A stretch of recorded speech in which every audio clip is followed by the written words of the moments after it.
À 82 ans, son regard, vif, acéré, n'a pas changé, tout comme ce sourire. Jean-Paul Belmondo, entouré des siens, acclamé pour l'une de ses rares sorties publiques.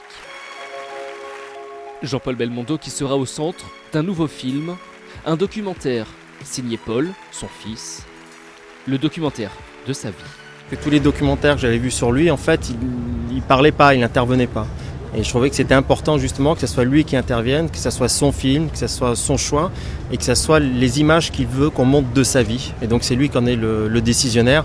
Moi j'ai fait que de suivre, j'ai rien fait d'autre. C'était important pour la légende du cinéma français de se raconter à la première personne, mais il n'a accepté que pour une seule raison. Que c'était Paul, oui. J'ai refusé à plusieurs personnes. Je voulais pas qu'on parle de moi, ça ne m'intéressait pas. Mais mon fils me l'a demandé, alors j'ai accepté. Pour les besoins de ce documentaire, le fils a emmené le père sur les lieux de ses tournages.